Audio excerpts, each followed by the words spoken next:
So the messaging is going to have to be around doing more with less or doing more with the same, versus kind of maybe what sellers are more used to around just like ROI or, and probably more retention than new logo. How do we upsell and expand into our existing customer base versus this kind of growth at all costs, mentality, which we saw probably for the past couple of years.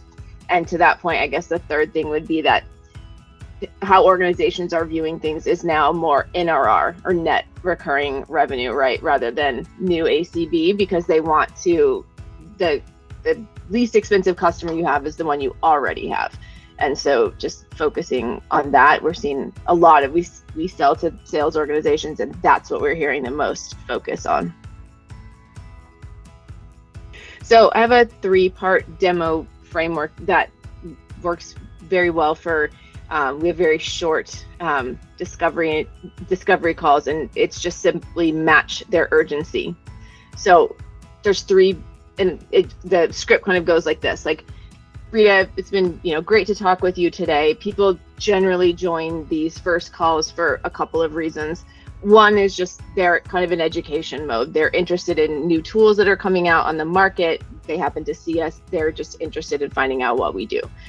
Second is they have a major revenue or churn problem that they needed to solve 6 months ago, and they're wondering if we can help them with that. And then the third reason is they're looking at revenue. They're looking at churn. It's an issue. They want to solve it in the next 12 to 18 months, but nothing is on fire. And so I'm just curious kind of where you would put yourself on that scale. And if it's over here and it's just education mode, it's 100% fine. I'm just asking because I never want to chase anything. And then because we've given the buyer or the prospect a range, and we're not asking them to write us an essay, right? It's multiple choice. They can pick where they are. And they're also free to tell us, I was just looking, and so then that's valuable for us and for them, because now they're not going to, have to deal with a salesperson trying to follow up 20 times if they know, shoot me an email every once in a while, but I just wanted to know what you do.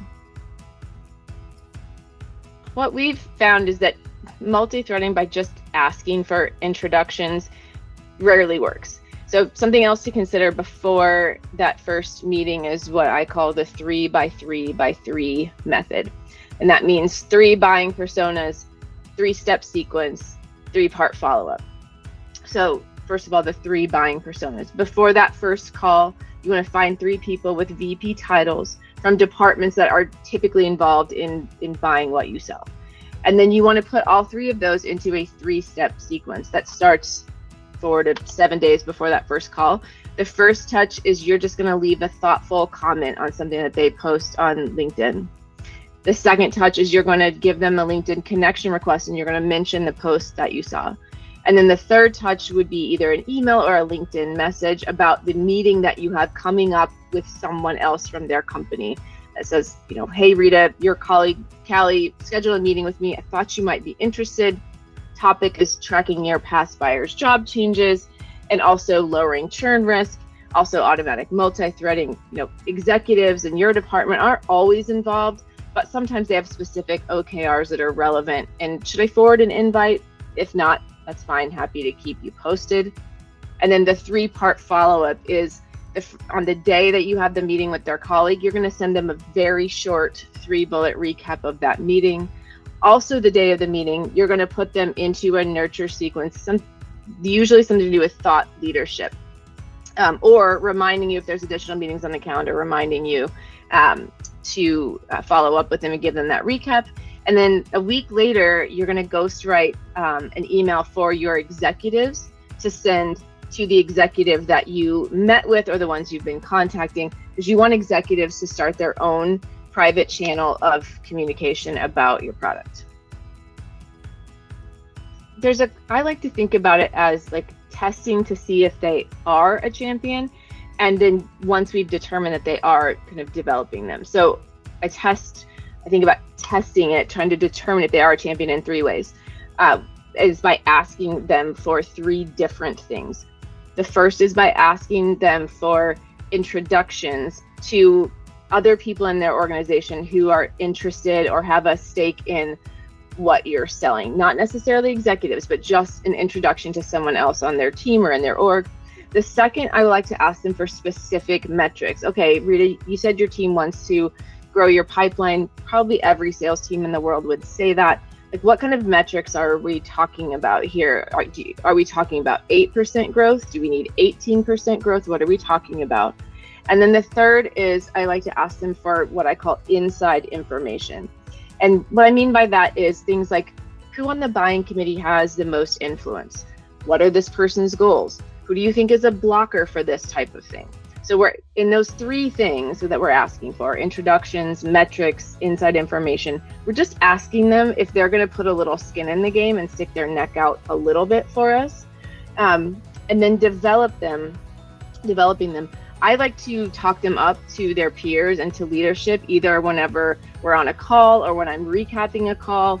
I talk about what a great job they did and point something specific out. The second thing I like to do is help them expand their network. Leaders are always looking to network with other leaders, sometimes inside their own company and sometimes within their industry.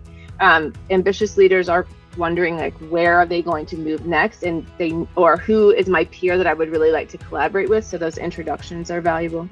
I like to help them by increasing their visibility, like asking them on a webinar, asking them to do a podcast with us, asking them to be a panelist on our customer panel. All of that increases their own visibility, right? They can post that on social. It's important to them. It's going to help them out. And then the last thing is equipping them with resources. So either things to help them, like thought leadership that helps them with a current problem they have, or to aid their decision. But the bottom line on developing them is we want to make them look good, and we also want to feed their motivation to continue to work with us.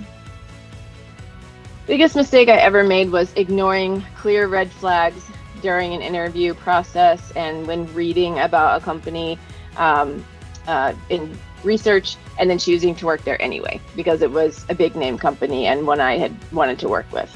I want to point out that sometimes you can see those red flags and know what you're in for, and you can just decide that it's worth it to you to have that experience or to have that name on your resume.